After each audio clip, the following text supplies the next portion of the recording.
So hi guys, welcome back sa ating YouTube channel mga katropa. Ito si Kabady Moko, dito pa rin sa negosyo ng pagbababuyan, backyard piggery business sa Pilipinas. So ngayong araw na to mga katropa, paano nga ba ang tamang hatian sa pag-aalaga ng baboy?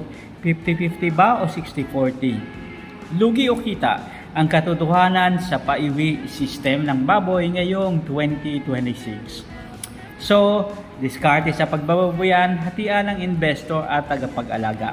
So, full guide mga katropa. Himayin natin yan. Eto na mga katropa. Gusto mo bang mag-business ng baboy pero number 1, wala kang pwesto? O ikaw naman ay may kulungan at sipag ka pero wala kang sapat na puhunan? Ayan.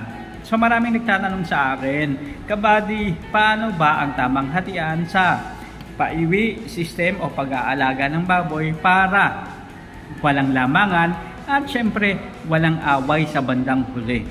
So eto na, sa bidyong ito, hihimayin natin ang tatlong pinaka-popular na hatian ngayong 2026 na patas sa investor and patas din sa mga mag-aalaga. Panoorin hanggang dulo mga katropa para hindi kayo malugi.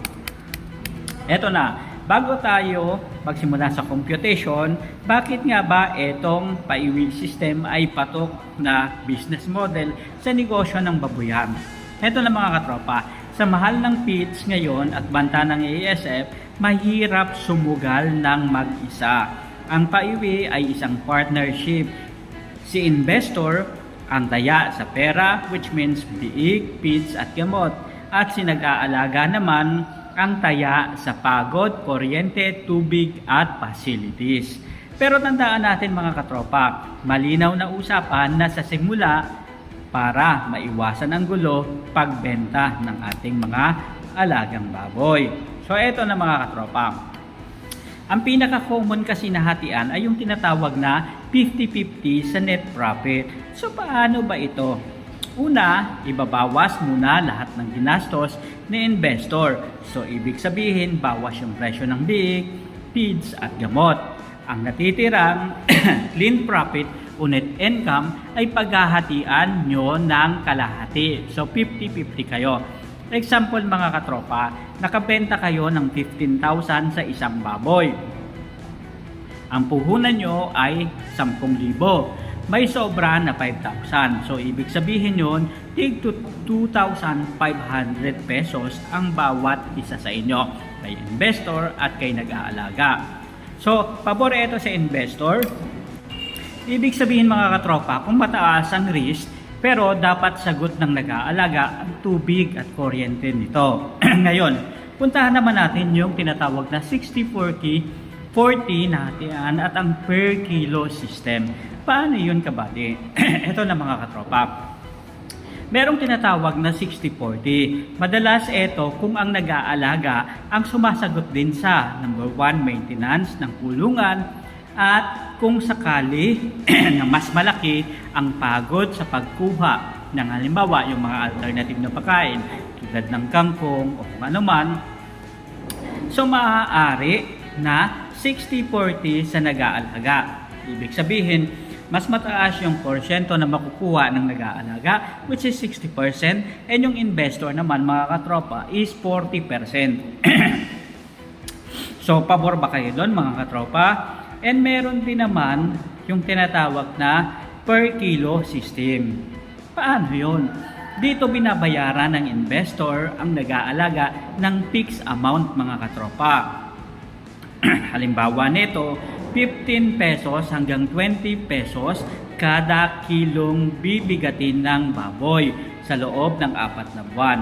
Safe ito mga katropa sa nag-aalaga dahil sigurado ang bayad sa pagod niya kahit bumagsak ang presyo sa palengke. So ibig sabihin yun, merong fix na amount na ibibigay dun sa nag-aalaga ng baboy. So regardless na kahit bumagsak yung presyo, so meron talaga siyang fix na kikitain. Ito na. Ano yung tatlong golden rules naman para iwas away sa mga tulad nitong kasunduan na to? Una, meron kasunduan para magtagal ang partnership nyo. Sundin ang tatlong mga bagay na ito. Una, magkaroon ng kasulatan, kontrata. Kahit magkumare o magkumpare kayo, magkapatid, magputol, magbayaw, magpinsan, magkamag-anak o kung ano man, isulat ang hatian sa papel. Ikalawa, itago ang mga resibo ng mga PITS. Dapat transparent si investor sa gastos para walang duda si nag-aalaga. Ganun din and vice versa rin mga katropa. And ikatlo is, paano kung mamatay si baboy o ang baboy? Ito yung pinaka-importante mga katropa. Dapat malinaw kung charge to experience ba ito o hahatiin din ang lugi. Karaniwan kung namamatay ang baboy dahil sa sakit o force majeure, yung iba pang mga bagay tulad ng bagyo at sakuna, talo pagod ng isa, talo ang pera ng isa. So ibig sabihin, pagod yung nag-aalaga and talo naman, luging-lugi naman yung nag-invest mga katropa. So dito makikita natin na mayroong advantage and disadvantage yung iba't ibang model na katulad nito mga katropa. Pero para sa inyo, ano ba talaga sa tingin ninyo yung mas magandang sistema at concept ng paiwi system?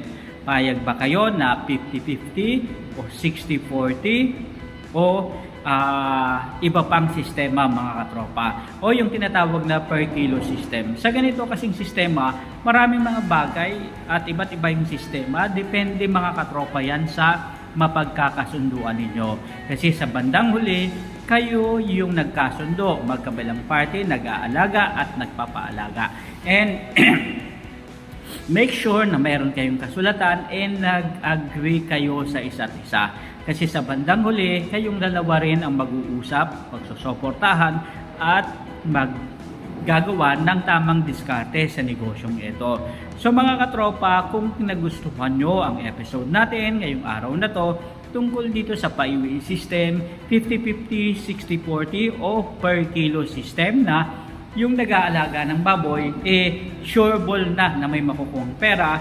So, wag na wag niyong kalimutan mga katropa naman na i-like, share, and mag-subscribe na rin para sa susunod nating mga episode tungkol sa pag-aalaga ng baboy at ibang diskarte sa piggery business dito sa Pilipinas. Maraming salamat mga katropa sa patuloy niyong panonood sa ating YouTube channel and malapit na tayong pumalo sa 90,000. So 10,000 na lang at magkakaroon na tayo ng boom, silver bokaton. Sana samahan niyo ako araw-araw sa iba't iba nating update tungkol sa negosyo ng pagbabayan at iba't ibang sistema na maaaring makatulong sa mga nais magsimula ng negosyong ito.